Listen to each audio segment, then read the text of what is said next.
Good morning all friends. मेरे legal advice by Sheikh Javed Mohammad advocate channel पर आपका स्वागत है। आज के हमारे वीडियो का टाइटल है स्टाम्प ड्यूटी और पंजीयन शुल्क में बदलाव, गजट 30 जुलाई 2025 भोपाल बुधवार, ये प्रकाशित हुआ है। इसी पे हम चर्चा करेंगे।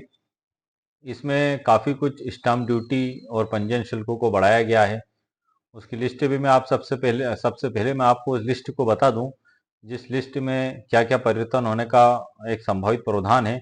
उसके बाद मैं आपको गजट दिखाऊंगा, और गजट भी एक एक गजट वो दिखाऊंगा आप जो वर्तमान में 30 जुलाई 2025 को प्रकाशित हुआ है, विधेयक जो उसमें प्रकाशित हुआ है। और एक गजट में आपको बताऊंगा एक टिका कि कौन सा जब विधेयक एक्ट बन जाता है तब उसका गजट किस प्रकार से होता है, और जो विधेयक रहता है तो वो गजट में प्रकाशित होता है तो वो किस प्रकार से लिखा हुआ रहता है। क्योंकि इस टॉपिक को लेकर काफी एक भ्रमपूर्ण स्थिति भी बनी हुई है थोड़ी सी, कि ये 30 जुलाई 2025 को जो प्रकाशित हुआ है तो लागू कब से होगा। और ये इसी से ही संबंधित नहीं है, ये एक जनरल हमारे नॉलेज में आने के लिए बड़ी महत्वपूर्ण चीज है कि यदि गजट में विधेयक प्रकाशित होता है तो क्या उसको कानून मान लिया जाएगा, क्या उसी तारीख से उस पर स्टाम्प ड्यूटी और पंजीयन शुल्क अदा करना आवश्यक होगा। ये इसको आज के इस वीडियो में हम बिल्कुल कानून के तहत और संविधान के अनुच्छेद के तहत समझेंगे। आज के इस वीडियो में हम भारत के संविधान के जो अनुच्छेद है 207, 200, 199, 110 आदि पर हम चर्चा करेंगे जो इसी टॉपिक से संबंधित हैं। भारत के संविधान का अनुच्छेद 207 में ये बताया गया है कि विधानसभा में कोई भी विधेयक राज्यपाल महोदय की अनुमति के बगैर पेश नहीं किया जाएगा जब तक राज्यपाल महोदय उस पर अनुशंसा ना दे दें। राज्यपाल महोदय की रिकमेंडेशन के बाद ही वो विधानसभा में पेश किया जाएगा। जब वो पेश किया जाएगा उसके बाद फिर विधानसभा में मतदान या सर्वसम्मति से जब उसको पारित कर दिया जाता है, उसके बाद फिर भारत के संविधान के अनुच्छेद 200 के तहत राज्यपाल महोदय के द्वारा उस पर स्वीकृति दी जाएगी, एसेंट दिया जाएगा। उसके बाद फिर वो कानून बनेगा। यदि विधेयक बन चुका है और विधेयक को गजट में प्रकाशित कर दिया गया है तो वो सिर्फ एक विधेयक है। अभी उस पर भारत के संविधान के अनुच्छेद 200 के तहत राज्यपाल महोदय की अनुमति अनुशंसा आना शेष है। सवाल ये उठता है कि जब गजट में प्रकाशित हो गया तो कानून ही बन गया। नो सर, गजट में बहुत कुछ प्रकाशित होता है। गजट में विधेयक भी प्रकाशित होता है, गजट में जो है कि एक्ट भी प्रकाशित होता है, गजट में नोटिफिकेशंस भी प्रकाशित होते हैं, और भी बहुत कुछ प्रकाशित होता है जिसकी लिस्ट भी मैंने तैयार करके रखी ई बुक के अंदर ही। मैं उसमें से भी आपको आगे की जानकारी दूंगा। तो सबसे पहले मैं आपको सर वो जानकारी देता हूं कि ये जो स्टाम्प ड्यूटी और पंजीयन में जो बदलाव किए गए हैं तो उसमें किन किन चीजों में क्या क्या परिवर्तन होगा। एक जनरल जानकारी के आधार पर मैंने जानकारी आपके लिए कलेक्ट करी है। उसके बाद मैं आपको गजट में से सारी जानकारी दूंगा और उसके बाद फिर ई बुक के अंदर से आपको आगे की जानकारी दूंगा। तो आइए सर, सबसे पहले हम उन परिवर्तनों को देख लेते हैं जो यदि लागू होते हैं तो उसमें क्या क्या परिवर्तन होगा। 30 जुलाई 2025 भोपाल बुधवार गजट में जो एक विधेयक प्रकाशित हुआ है, गजट में उसमें जो बताया गया है उसी को पेपरों में भी बताया गया है, न्यूज़पेपरों में भी आदि जगह की इससे क्या क्या परिवर्तन होना संभावित है। तो उसी की एक जानकारी है जो मैंने प्राप्त की है, वो मैं आपको बता दूं कि अचल संपत्ति के लिए एग्रीमेंट जिसमें कब्जा नहीं दिया जाता है, 1,000 रुपये पहले था, 5,000 रुपये कर दिया गया, उसकी 400% वृद्धि की गई है, ऐसा बताया जा रहा है। दूसरा, शपथ पत्र के लिए 50 रुपये था, अब 200 रुपये कर दिया गया, 300% वृद्धि कर दी गई है। तीसरा, विकास निर्माण या प्रतिपूर्ति बांड से एग्रीमेंट जिसमें संविदा मूल्य 50 लाख तक है, 500 रुपये पहले था, अब 1,000 रुपये कर दिया गया है, इसमें 100% की वृद्धि की गई है। चौथा है सहमति विलेख, 1,000 पहले था, 5,000 कर दिया गया है, 400% की वृद्धि इसमें की गई है।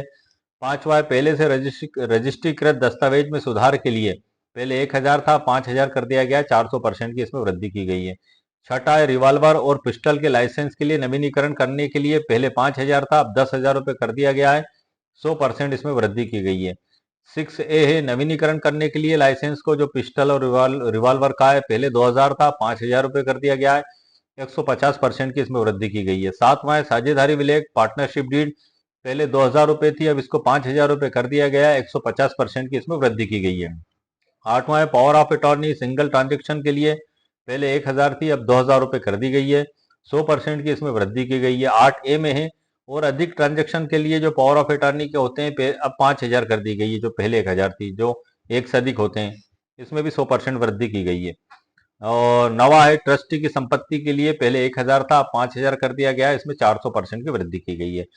ये एक जनरल जानकारी के आधार पे जो एक कलेक्शन मैंने आप लोगों के लिए किया है, उसी के आधार पर मैंने आपको जानकारी दी है। पिछला मैंने एक वीडियो बनाया है सर, इसमें विधेयक से लेकर कानून तक संपूर्ण कानूनी जानकारी, उसमें मैंने जो गजट में जो विधेयक 30 जुलाई 2025 प्रकाशित हुआ उसको पूरा ही पढ़ के बताया है। यदि आपको उस विधेयक को वर्ड टू वर्ड सुनना है तो तकरीबन 8 मिनट का समय लगा उसको मुझको पूरा पढ़ने में।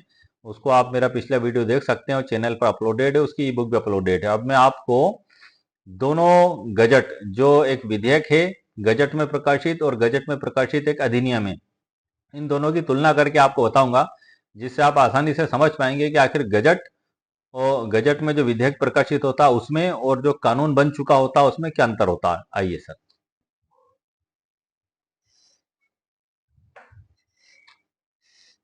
जैसा कि सर आप कंप्यूटर स्क्रीन पर देख रहे हैं, जो राइट साइड है ये 30 जुलाई 2025 को जो स्टाम्प ड्यूटी और पंजीयन शुल्क में संशोधन किए गए हैं उसका विधेयक का ये है। गजट में प्रकाशित जो हुआ है मध्य प्रदेश राजपत्र में, ये वो गजट है।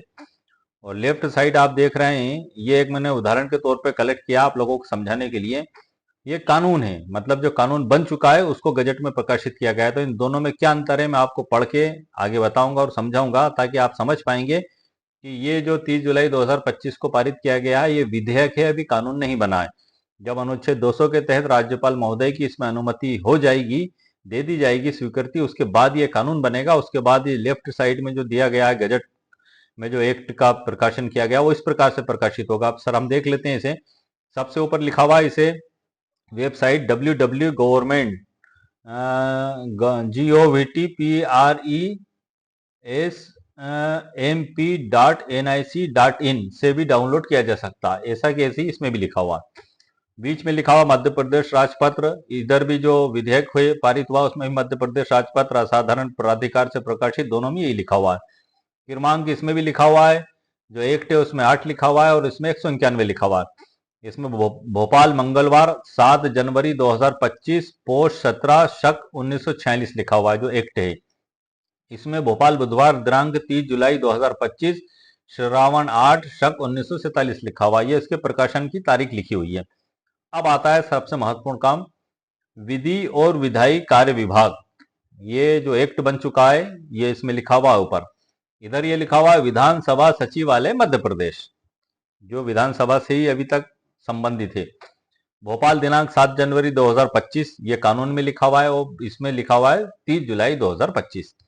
अब सबसे महत्वपूर्ण बात है सर, जो गजट में प्रकाशित जो कानून हुआ उसकी जो भाषा शैली है, इन 2 लाइनों को मैं आपको पढ़ के बता रहा हूं।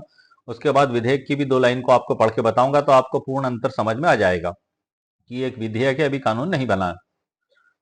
ये जो एक्ट है इसकी भाषा शैली है क्रमांक 455 121 आ मध्य प्रदेश विधानसभा का निम्नलिखित अधिनियम।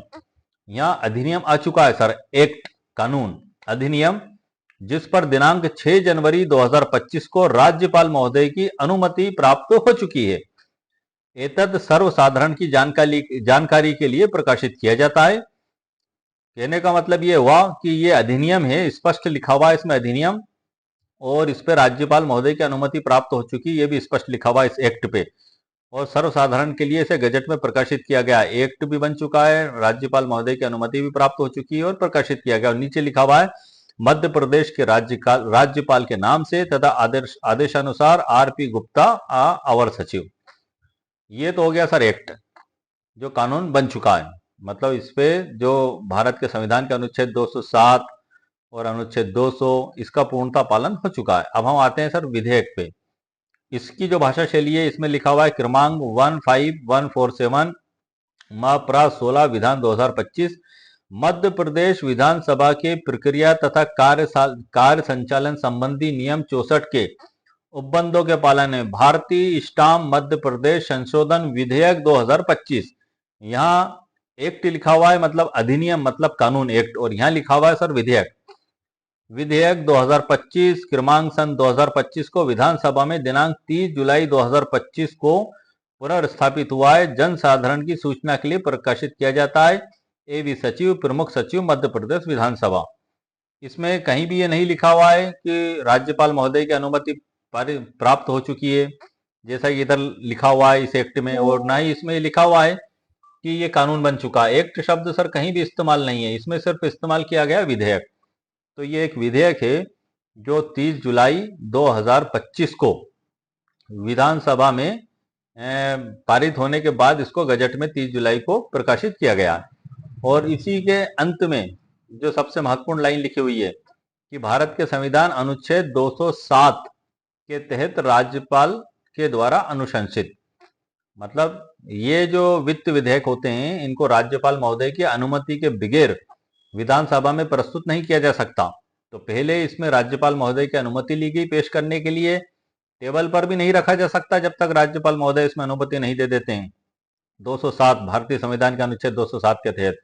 तो इसी वजह से इसके अंत में जो लिखा हुआ है, जो वो मैं भी आपको बता दूंगा आगे कि इसके अंत में जो लिखा हुआ है, तो इसी वजह से इसके अंत में ये बात लिखी गई है कि राज्यपाल महोदय की अनुशंसित, मतलब उनकी अनुमति से पेश किया गया। और इसमें सभी जगह विधेयक शब्द इस्तेमाल हुआ है, कहीं भी कानून शब्द इस्तेमाल नहीं हुआ। और ये जो मैंने आपको दूसरी ड्राफ्ट बताई है एक्ट की है। तो ऐसी परिस्थिति कई बार बन जाती है, मेरे पास भी कुछ क्लाइंट आए थे मेरे संपर्क में इसी बात को लेकर कि वकील साहब ये लागू हुआ है या लागू नहीं हुआ है। मैंने सर इसका अध्ययन किया, भारत के संविधान को भी देखा, पढ़ा, समझा, उसके बाद फिर आप लोगों की जानकारी के लिए वीडियो मैंने बनाया है। और इसको आप देखते, दोनों ही उदाहरण के तौर पे मैंने आपके सामने रख दिए सर। एक तरफ तो कानून है और एक तरफ विधेयक है। मतलब गजट में कानून विधेयक दोनों ही प्रकाशित होते हैं। और जब वो प्रकाशित होता है एक्ट, तो उसमें क्लियर लिखा हुआ होता है कि सर्वसाधारण की जानकारी के लिए प्रकाशित किया जाता है। और एक जनरल क्रॉसेस एक्ट भी है सर, उसमें भी बताया गया है कि जो एक्ट लागू होता है तो उसके लागू होने की तारीख उसमें लिखी होती है। और अगर लागू नहीं होता, तारीख नहीं लिखी होती है, तो जिस तारीख को प्रकाशित होता है उसी तारीख से उसको लागू हुआ माना जाएगा। ये भी मैंने ई बुक के अंदर पूरी जानकारी डिटेल में लिखी हुई है, आपको आगे की जानकारी में उसमें से भी दे दूंगा। तो अब मैं सर आपको इसके अंत में जो लिखा हुआ वो शब्द भी बता देता हूं। मैं दूसरे पेज को भी आपको दिखा देता हूं। ये लेफ्ट साइड जो कानून बन चुका है उसका दूसरा पेज है, और राइट साइड जो आप देख रहे हैं ये विधेयक है जो स्टाम्प ड्यूटी और पंजीयन शुल्क के संबंध में, उसका दूसरा पेज है। इसकी भाषा शैली भी सर आपको पढ़ देता हूँ स्टार्ट में, ताकि आपको पता लग जाए कि भारत, ये इसमें स्पष्ट लिखा हुआ है, ऊपर ही बोल्ड अक्षर में ही लिखा हुआ है सर, मध्य प्रदेश जन विश्वास उपबंधों का संशोधन अधिनियम 2025। अधिनियम शब्द लिखा हुआ है सर इसमें। और इधर क्या लिखा हुआ है, भारतीय स्टाम्प कोष्ठक में संशोधन विधेयक 2025। मतलब ये विधेयक है जो 30 जुलाई 2025 को पारित हुआ है, गजट में प्रकाशित हुआ है, और ये कानून है। इन दोनों में अंतर को मैं आपको समझाने के लिए ही दोनों गजट प्रकाशन का प्रारूप में आपके लिए सामने लेकर आया हूं, ताकि इस स्थिति को आप अच्छे से समझ लें। क्योंकि ये स्थिति कई बार बन जाती है, कई बार ये समस्याओं का कारण भी बन जाती है। कई बार ऐसा भी होता है, अभी संपदा 2.0 पोर्टल पर ही आप देख लें कि एक मामला इस प्रकार से मेरे समक्ष आया था, जिसमें मेरे जो पक्षकार थे वहां पे पोर्टल पे 1500 रुपये उसकी शुल्क है, 1000 रुपये स्टाम्प ड्यूटी और 500 रुपये पंजीयन शुल्क है। जो रजिस्ट्री में संशोधन किया जाता है उसका विलेख तैयार करते हैं, उसकी पोर्टल पर यही दे रखा है। अब वो पार्टी रजिस्ट्रार महोदय के समक्ष गई, ऑनलाइन डॉक्यूमेंट्स अपलोड किए गए, तो रजिस्ट्रार महोदय के द्वारा ये बताया गया कि इसमें जो है कि नया कानून लागू हो चुका है। अब वहाँ काफी कुछ बातचीतें भी हुई, काफी कुछ कानून की जानकारियां एक दूसरे से ली गई, दी गई। रजिस्ट्रार महोदय ने भी उनके द्वारा पूरी कोशिश की। अब चूंकि एकदम से नया एक्ट और नया कानून जब कोई लागू होता है तो हर व्यक्ति समझ भी नहीं पाता है, तो उस संशोधन डीड को वो कलेक्टर ऑफ स्टाम्प को भेजा गया, ये लागू हो चुका है तो इसमें आप आगे की ड्यूटी अदा करें। लेकिन कलेक्टर ऑफ स्टाम्प महोदय के द्वारा उसको बिना विलंब किए ही वापस इसी वजह से भेजा गया, और उसको तुरंत ही सबमिट भी कर दिया गया 1500 रुपए की स्टाम्प ड्यूटी पर ही, क्योंकि ये लागू नहीं हुआ था। लेकिन चूंकि वो प्राइमा फेसी जब वो बातचीत हो रही थी रजिस्ट्रार महोदय के समक्ष वहां पे ऑफिस में, तो उस समय ये स्थिति भ्रमपूर्ण बनी हुई थी। वो भी नहीं समझ पा रहे थे, पक्षकार भी नहीं समझ पा रहे थे। तो उसमें तकरीबन 5 दिन 4 दिन का विलंब हुआ, जिससे पक्षकार को अनावश्यक पेन कष्ट उठाना पड़ा। जब उसके सामने बात रखी गई कि 5,000 रुपये आपको अतिरिक्त जमा करना पड़ेंगे तो उसको काफी दुख हुआ। किसी व्यक्ति के लिए 5,000 रुपये भी बहुत बड़ी रकम होती है, किसी के लिए कुछ भी नहीं होती है। तो कई लोगों को बड़ा दुख और शॉक होते हैं और फिर वो कहते हैं सर्विस प्रोवाइडर से भी कि आपने हमें पहले क्यों नहीं बताया, आपकी गलती है, ये पैसा अब आपको भरना पड़ेगा, हम नहीं भरेंगे, ये पैसा क्यों हमारी जेब से हम दें। ऐसी बहुत सी समस्याओं का सामना करना पड़ता है लोगों को। तो उन तमाम समस्याओं के समाधान के लिए ही मैंने ये वीडियो बनाया है, ताकि ये भ्रमपूर्ण स्थिति दूर हो सके। आपके सामने मैंने गजट और विधेयक दोनों ही, जो गजट में प्रकाशित हुआ है कानून और विधेयक, दोनों को ही आपको स्क्रीनशॉट पे आपके लिए लगा रखा है मैंने, ताकि आप इस बात को अच्छे से समझ सकें। अब हम आगे बढ़ते हैं सर। अब मैं इसके अंत में सर आपको ले जाके बता देता हूँ विधेयक के। ये अंत में लिखा हुआ है, अतः यह विधेयक प्रस्तुत है और साथ ही संविधान के अनुच्छेद 207 के अधीन राज्यपाल द्वारा अनुशंसित। तो ये अब सब कुछ स्पष्ट हो चुका है सर कि राज्यपाल महोदय ने 207 के तहत इसमें अनुशंसा दी थी, रिकमेंडेशन दी थी। उसके बाद ये विधानसभा में पेश हुआ। उसके बाद ये जब पेश होने के बाद जब ये सर्वसम्मति से या मतदान से जब ये पारित होता है, तो फिर अनुच्छेद 200 के तहत राज्यपाल महोदय इस पे अनुमति स्वीकृति देंगे। उसके बाद फिर ये कानून बनेगा। जब कानून बनेगा तो दोबारा जब गजट में प्रकाशित होगा, तो जो मैंने आपको एक्ट, जो उदाहरण के तौर पे आपको गजट में प्रकाशित कानून का एक प्रारूप बताया है, ये उसी तरीके से इसमें से सभी जगह से विधेयक शब्द हट जाएगा और वहां अधिनियम और एक्ट लिखा हुआ आ जाएगा। तो ये चीज आपके सामने सर स्पष्ट हो चुकी है। अब मैं आगे की कुछ कानूनी जानकारी, इसी से संबंधित महत्वपूर्ण कानूनी जानकारी ई बुक के अंदर से आपको देता हूँ। ई बुक की लिंक भी मैंने वीडियो के नीचे ही डिस्क्रिप्शन बॉक्स में डाउनलोड करके रखी है, आप उसको वहां से प्राप्त भी कर सकते हैं। ये इसको मैं गजट के अंत में भी सर बता देता हूँ आपको, जो लिखा हुआ है इसमें कानून वाली जो परिभाषा है उसमें, ताकि और स्थिति स्पष्ट हो जाए। दोनों का अंत बता देता हूँ मैं। एक तो कानून है और एक गजट है, विधेयक है। इसमें सर ये लिखा हुआ है, इसमें मध्य प्रदेश के राज्यपाल के नाम से तथा आदेशानुसार, और इसमें ऐसा कहीं नहीं लिखा हुआ है मध्य प्रदेश के राज्यपाल के नाम से तथा आदेशानुसार। और आर.पी. गुप्ता अवर सचिव मात्र लिखा हुआ है इसमें एक्ट में, और विधेयक में सिर्फ एम.पी. सिंह प्रमुख सचिव मध्य प्रदेश विधानसभा इसमें लिखा हुआ है। ये इसका इंग्लिश ट्रांसलेशन है। इंग्लिश ट्रांसलेशन के भी अंत में जो दिया गया है मैं आपको वो भी बता देता हूँ। ये इसको पूरा वो जो ट्रांसलेट किया गया है ये अंग्रेजी का ट्रांसलेशन है। तो ये सर आपके सामने दोनों चीजें स्पष्ट हो चुकी हैं, सारी भ्रमपूर्ण स्थिति दूर हो चुकी है। अब इससे महत्वपूर्ण संबंधित कुछ कानून मैं आपको ई बुक के अंदर से बताता हूँ। आइए सर। स्टाम्प ड्यूटी और पंजीयन शुल्क में बदलाव, मध्य प्रदेश गजट 30 जुलाई 2025 की व्याख्या। ये इसी से संबंधित ई बुक है और इसी से संबंधित जो अनुच्छेद हैं भारत के संविधान के 207, 200, 190, 110, इनको सरल उदाहरणों के साथ इसमें समझाया गया है और इसको अध्याय में भी बांटा गया है। अध्याय में 1 में परिचय है भारत के संविधान की विधायी प्रक्रिया, अध्याय 2 में विधेयक से कानून तक की यात्रा के बारे में बताया, भाग 3 में, भाग 4 में गजट नोटिफिकेशन को पढ़ना, भाग 5 में व्यवहारिक पक्ष, भाग 6 में निष्कर्ष, और डिस्क्लेमर भी दी हुई है सर। ये किसी को व्यक्तिगत राय नहीं है, ये एक आम सूचना है। इस पे अमल करने से पहले आप आपके वकील साहब या कानूनी विशेषज्ञ से परामर्श जरूर करें। उसके बाद इसकी प्रस्तावना आती है और यह आता है सर, जो जानकारी मैंने आपको अभी दी थी अनुच्छेद 207 के तहत और अनुच्छेद 200 के संबंध में दी थी, और इसको जो है कि अनुशंसा और रिकमेंडेशन के बारे में 207 और 200 में कानून बनने से पहले स्वीकृति, उसके बाद ये कानून बनेगा, बताया गया है। गजट में विधेयक फर्क कैसे जाने, तो मैंने बिल्कुल आपको स्क्रीनशॉट से ही बता दिया। स्क्रीनशॉट क्या सर, दोनों गजट को लगा के ही बता दिया। विधेयक जो प्रकाशित हुआ गजट में वो, और कानून जो गजट में प्रकाशित हुआ उसमें दो, एक में कानून लिखा हुआ अधिनियम है और एक में विधेयक लिखा हुआ। यही बात मैंने ई बुक के अंदर भी लिखी है। और इसको सर हम एक भारत के सर्वोच्च न्यायालय के एक फैसले से भी समझ लेते हैं, जो मैंने आप लोगों के लिए इसी टॉपिक से रिलेटेड है। बड़ा ही महत्वपूर्ण फैसला है, बड़ा ही ऐतिहासिक फैसला है भारत के सर्वोच्च न्यायालय का।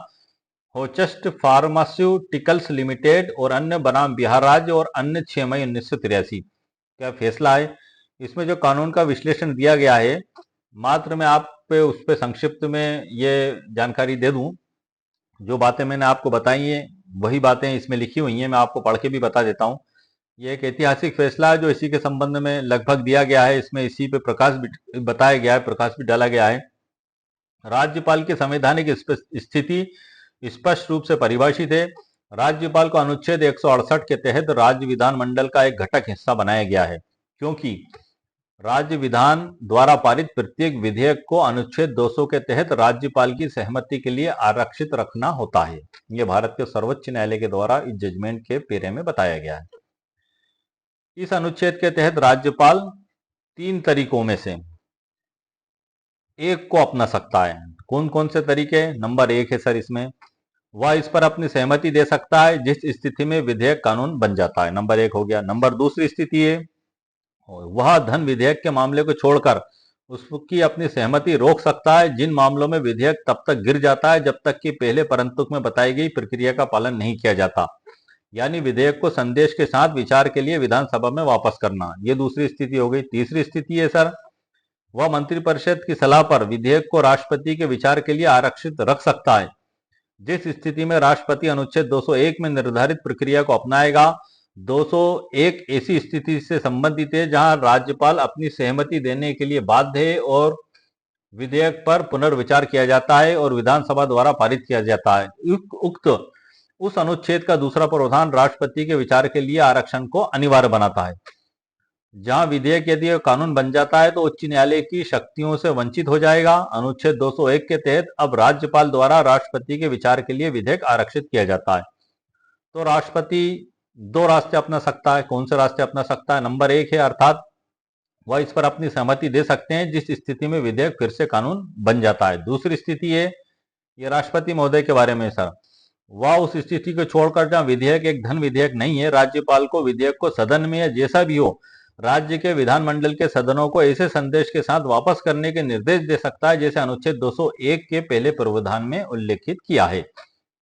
200 अनुच्छेद में जब कोई विधेयक राष्ट्रपति द्वारा आरक्षित कर दिया जाता है तो सदन या सदनों को इस तरह के संदेश की प्राप्ति की तारीख से 6 महीने की अवधि के भीतर तदनुसार पुनर्विचार करना होगा और यदि इसे सदनों या सदन द्वारा संशोधन के साथ या बिना पारित किया जाता है तो इसे राष्ट्रपति के विचार के लिए फिर से प्रस्तुत किया जाएगा। इस प्रकार यह स्पष्ट है कि राज्य विधानसभा द्वारा पारित विधेयक कानून बन सकता है यदि राज्यपाल इस पर अपनी सहमति देता है या यदि राज्यपाल द्वारा राष्ट्रपति के विचार के लिए आरक्षित किए जाने के बाद इसे राष्ट्रपति द्वारा अनुमति दी जाती है। संविधान में ऐसा कोई प्रावधान नहीं है जो यह बताता हो कि जिस विधेयक को राष्ट्रपति ने अनुमति दे दी है वह अधिनियम के रूप में अप्रभावी होगा। यदि राज्यपाल के लिए इसे राष्ट्रपति की सहमति के लिए आरक्षित करने के लिए कोई अनिवार्य आवश्यकता नहीं थी, एक विधेयक जो अनुच्छेद 254(2) और अनुच्छेद 304(b) को आकर्षित करता है, जहां इसे राष्ट्रपति की पूर्व मंजूरी के बिना किसी राज्य की विधानसभा में पेश किया जाता है या प्रस्तावित किया जाता है, जो अनुच्छेद 31(3) को आकर्षित करता है जैसा कि उस समय लागू था, वह अनुच्छेद 200 के दूसरे प्रावधान के तहत जाता है। उसी प्रकार से इसमें आगे भी जानकारी जो दी गई है इसी के संबंध में, लेकिन जो महत्वपूर्ण बात है सर मैंने आपको वो इसमें से पढ़ के बताई है। अब हम एक चीज और देख लेते हैं कि कानून कब लागू होता है। इसका आधार भारतीय संविधान और जनरल क्रॉसेस एक्ट 1897 दोनों में दिया गया है। संविधान में यह सीधे शब्दों में नहीं लिखा कि कानून जब तक लागू नहीं होगा जब तक गजट में प्रकाशित ना हो। संविधान में सीधे शब्दों में नहीं लिखा है कि कानून तब तक लागू नहीं होगा जब तक गजट में प्रकाशित ना हो, लेकिन इसके 2 अनुच्छेद महत्वपूर्ण है, जिसमें अनुच्छेद 200 राज्यपाल द्वारा विधेयक पर स्वीकृति असेंट टू बिल। कोई विधेयक तभी अधिनियम मतलब एक्ट बनता है जब राज्यपाल उस पर अपनी स्वीकृति मतलब असेंट देता है। विधेयक को अंग्रेजी में बिल बोला जाता है सर, और अधिनियम को अंग्रेजी में एक्ट बोला जाता है जिसे हम कानून भी कहते हैं। दूसरा अनुच्छेद 245 और 246 विधायिका को कानून बनाने की शक्ति, लेकिन इनसे यह शक्ति सिद्ध होती है परिवर्तन की प्रक्रिया जनरल क्लासेस एक्ट में देखी जाती है। जनरल क्लासेस एक्ट क्या है सर? यही वह कानून है जो साफ करता है कि कानून कब लागू होता है। जनरल क्लासेस एक्ट 1897 की धारा 5 की उपधारा 3, where are central act or regulation is not expressed to come into operation on a particular day, then it shall come into operation on the day on which it receives the assents of the governor general of president governor and is first published in the official gazette। कहने का मतलब क्या हुआ sir? सरल शब्दों में, यदि किसी अधिनियम में परिवर्तन की तिथि खुद नहीं लिखी है तो वह राजपत्र में प्रकाशित होने की तिथि से लागू माना जाएगा। या तो राजपत्र में गजट में स्पष्ट लिखा हुआ है लागू होने की तारीख, अगर नहीं लिखी है तो जनरल क्लासेस एक्ट 1897 की धारा 5 की उपधारा 3 के तहत वो उसके प्रकाशन की तारीख से ही माना जाएगा। न्यायालय का दृष्टिकोण भी है सर, जो अभी मैंने आपको जजमेंट बताया है, केवल विधेयक पारित होने से कानून नहीं होता। Assent plus gazette publication is equal to अधिनियम। ये इस प्रकार की एक प्रोसेस है कि पहले स्वीकृति होगी, उसके बाद गजट में पब्लिकेशन होगा, उसके बाद उसको लागू माना जाएगा। निष्कर्ष में सर जो इसमें आता है निकल के कि संविधान का अनुच्छेद 200 गवर्नर राष्ट्रपति की स्वीकृति आवश्यक है, उसमें गवर्नर या राष्ट्रपति महोदय की। जनरल क्लासेस एक्ट 1897 की धारा 5(3) का आपको बता ही दिया मैंने सर। अब इसमें हम थोड़ी सी ये चीज भी देख लेते हैं सर कि आखिर ये बिल जिसको हम विधेयक कहते हैं, अंग्रेजी में बिल कहते हैं, ये क्या है। जब सरकार कोई नया नियम या संशोधन लाना चाहती है तो पहले विधेयक यानी बिल तैयार करती है। दूसरी स्थिति है इसके बाद विधेयक केवल प्रस्ताव होता है या कानून नहीं होता है। तीसरी स्थिति है सर इसमें इसे विधानसभा या संसद में पेश किया जाता है। चौथी स्थिति है उदाहरण जैसे आप परिवार में बजट बनाते हैं तो पहले प्रस्ताव रखते हैं कि इतना खर्च पढ़ाई पर होगा और इतना मकान पर होगा, यह सिर्फ प्रस्ताव है, फैसला नहीं है। पेश करने से पहले जो वित्त से संबंधित विधेयक होते हैं जैसे कि स्टाम्प ड्यूटी और पंजीयन शुल्क में बदलाव, इसमें जो संबंधित जो हैं इन पर राज्यपाल महोदय की अनुशंसा रिकमेंडेशन से ही ये पेश किया जाता है। इसके बगैर ये पेश नहीं किया जा सकता, ये टेबल पर भी नहीं रखा जा सकता। या आप ये कह लें कि अनुच्छेद 207 ये स्कूल में प्रवेश लेने का गेट पास है, अनुच्छेद 207। और यदि विद्यार्थी परीक्षा पास करके प्रिंसिपल से सर्टिफिकेट ले लेता है तो वो अनुच्छेद 200 कहलाएगा। एक उदाहरण के तौर पे मैं समझा रहा हूँ सर कि गेट पास के समान है 207 अनुच्छेद, और जब पास होके सर्टिफिकेट प्राप्त कर लेता है स्टूडेंट तो अनुच्छेद 200 से उसको एक कंप्रोमिजन किया गया है, ताकि आप समझ सकें कि 207 के तहत सिर्फ अनुमति दी गई है इसको विधेयक को पेश करने की विधानसभा में। और जब वहां से सर्वसम्मति से मतदान से ये जब पारित होगा उसके बाद अनुच्छेद 200 के तहत जब राज्यपाल महोदय इस पर स्वीकृति देंगे तब ये कानून बनेगा। संविधान के अनुच्छेद जो है इसमें बताए गए 196 से 200 राज्य की विधान प्रक्रिया के बारे में सर बताते हैं, और अनुच्छेद 207 खास तौर पर वित्तीय विधेयक पर बताया गया है।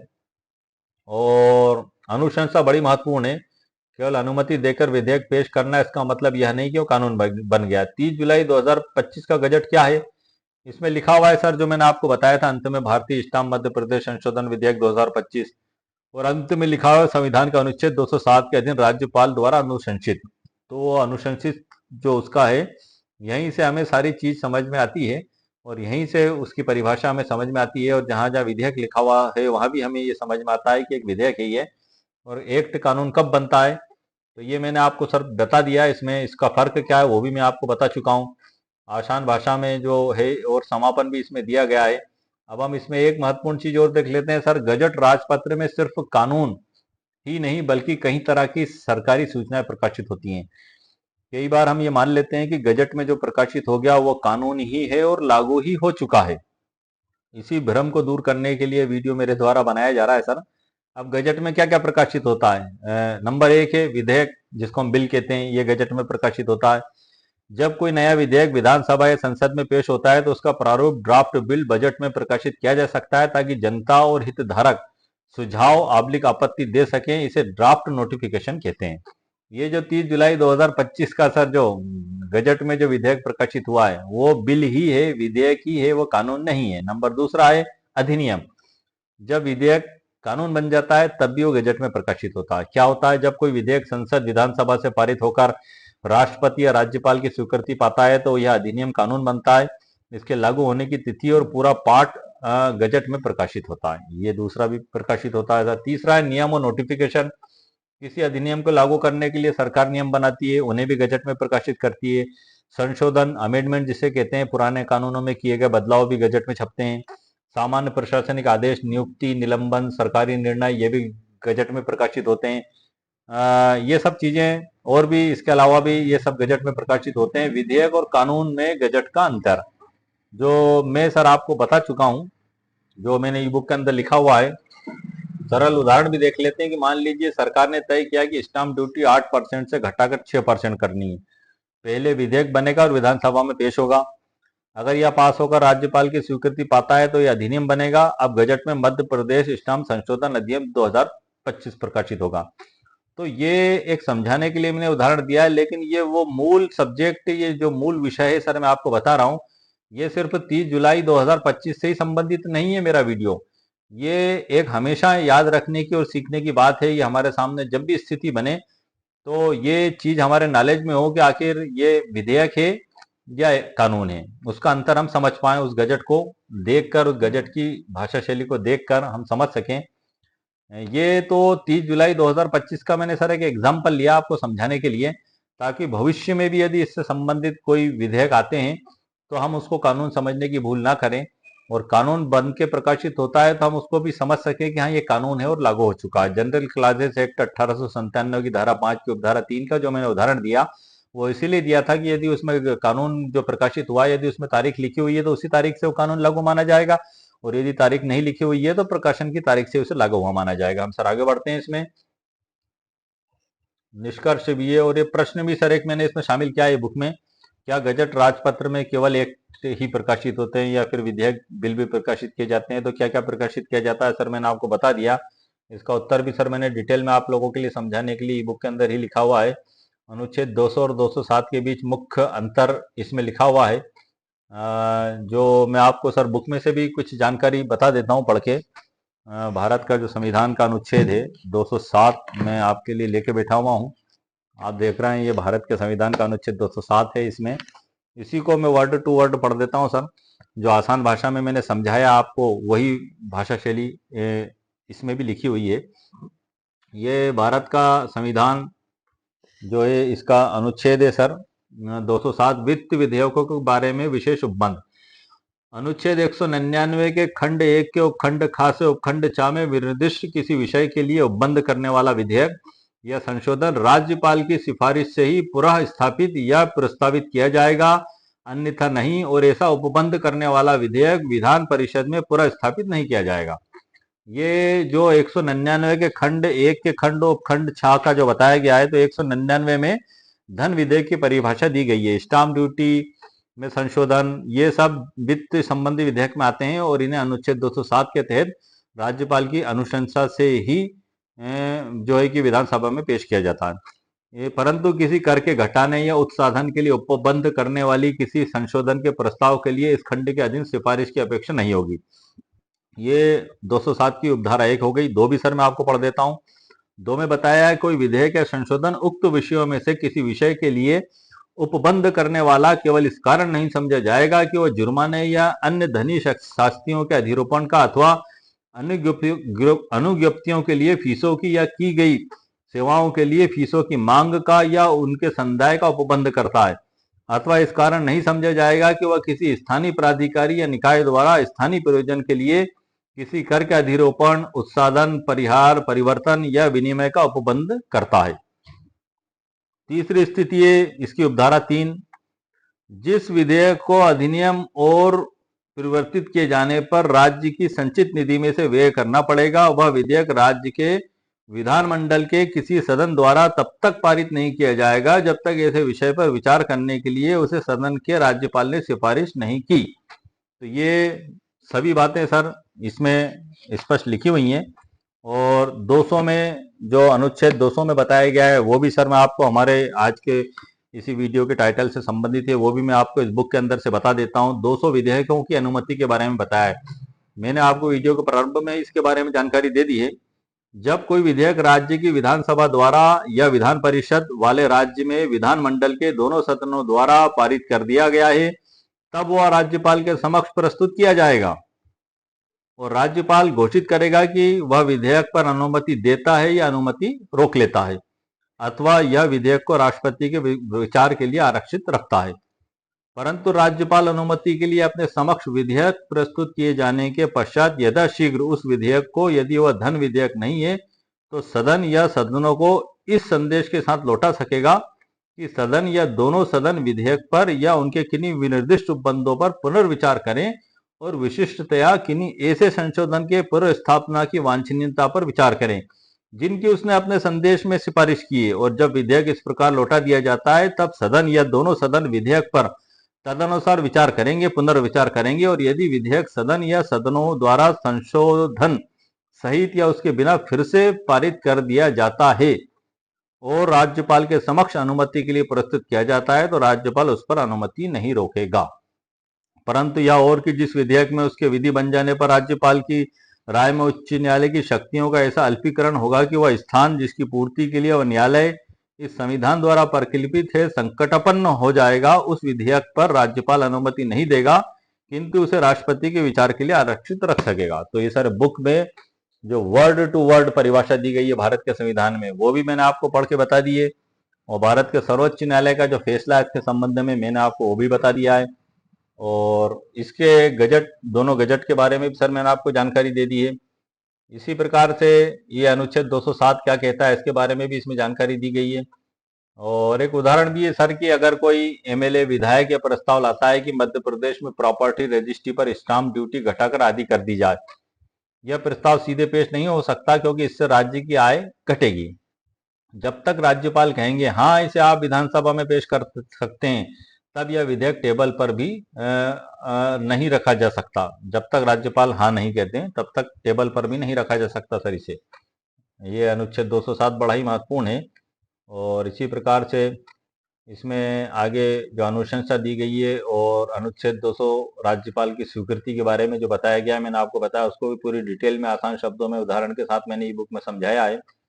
और भारत के संविधान में वित्त विधेयक, मनी बिल, फाइनेंशियल बिल से जुड़े जो अनुच्छेद 110 है, 199 है, इनके बारे में भी। उसके बाद सर फिर हमारा भाग 1 चालू होता है, और फिर ये भाग 1 भाग 2 करके ये तकरीबन जो ई बुक तैयार की गई है, आपको मैं बता दूं सर लगभग 6 भागों में तैयार की गई है। 6 भाग पूरी डिटेल से उसके बाद इसमें बताए गए हैं, और अंत में समापन है, और उसके बाद डिस्क्लेमर भी इसमें दी गई है। तो आज के वीडियो में सर मैंने मध्य प्रदेश स्टाम्प और पंजीयन शुल्क में जो 30 जुलाई 2025 को जो गजट में विधेयक प्रकाशित हुआ उसके बारे में मुकम्मल कानूनी जानकारी दे दी है। इसको मैंने एक उदाहरण के तौर पर रखा है सर। वास्तव में ये वीडियो बनाने का मकसद इस भ्रमपूर्ण स्थिति को हमेशा हमेशा के लिए दूर करना है कि आखिर विधेयक क्या है और कानून क्या है, इन दोनों में क्या अंतर है, उसको मैंने ऑनलाइन आपको बता दिया है। एक तरफ गजट लेके आया हूं मैं, गजट में प्रकाशित कानून, एक तरफ गजट में प्रकाशित विधेयक लेके आया हूं, जो वीडियो के प्रारंभ में मैंने आपको बता दिया है। ये ई बुक है सर जिसके अंदर से मैंने आपको जानकारी दी है। इस ई बुक की लिंक इसी वीडियो के नीचे डिस्क्रिप्शन बॉक्स में मेरे द्वारा दे दी गई है। वहाँ ई बुक उसके आगे डाउनलोड दिखाई देगा, आप उस पर जैसे ही क्लिक करेंगे तो बाय नाउ का ऑप्शन आएगा। 199 रुपीज कीमत इसकी मेरे द्वारा रखी गई है। यदि आप में से किसी को आवश्यकता महसूस हो तो आप इसको वहां से परचेस कर सकते हैं। उसके ही नीचे प्रॉब्लम सॉल्यूशन ई बुक स्टोर की लिंक दिखाई देगी। यदि आप उस पर क्लिक करेंगे तो वहां से आप मेरे स्टोर पर पहुंच जाएंगे। वहाँ तकरीबन 140 से ऊपर ई बुक मेरे द्वारा अपलोड की जा चुकी हैं, विभिन्न टॉपिकों पर, विभिन्न समस्याओं पर। आपकी भी समस्या यदि उसमें शामिल है तो आप वहां जाकर ढूंढ सकते हैं, क्योंकि वो एक जो प्रॉब्लम सॉल्यूशन ई बुक है वो सिर्फ एक ही व्यक्ति के लिए नहीं है सर। वैसे हजारों लाखों समस्याएं उससे जुड़ी हुई हो सकती हैं, तो आप वहां जा सकते हैं। ये ई बुक का मेरा सिलसिला निरंतर जारी है। और इसी प्रकार से आपको एक जानकारी और मैं दे दूं कि YouTube की ओर से ऑफिशियल तौर पर मुझे फ्लिपकार्ट और मंत्रा कंपनी का एफिलिएट पार्टनर बनाया गया है, और उसकी जो लिंक है फ्लिपकार्ट और मंत्रा की, वो वीडियो के नीचे ही डिस्क्रिप्शन बॉक्स में मेरे द्वारा दे दी गई है। YouTube ने जो मुझे दी थी वही लिंक मैंने वहां लगा दी है। वैसे आप जैसे जनरल रूप से खरीदी फ्लिपकार्ट और मंत्रा से आप कर ही रहे हैं, यदि आप मेरी उस लिंक से खरीदी करेंगे तो मेरे एफिलिएट बनने का मकसद पूरा हो पाएगा और मुझे भी वहां से कुछ प्रॉफिट प्राप्त हो पाएगा। आप जनरल रूप से जैसे खरीदी आप कर रहे हैं, इसी तरीके से आपको खरीदी करना होगी, इसी प्रकार से आप भुगतान करेंगे। कोई परिवर्तन नहीं है, सिर्फ ये होगा कि आप मेरे चैनल के द्वारा यदि खरीदी करेंगे तो यूट्यूब की ओर से उसमें एक छोटा मुनाफा मुझे दिया जाएगा। इसमें आपका 1 रुपया भी खर्च नहीं होगा। सिर्फ आपके इस सहयोग से मेरे एफिलिएट बनने का मकसद कहीं ना कहीं एक मंजिल तक पहुंचेगा।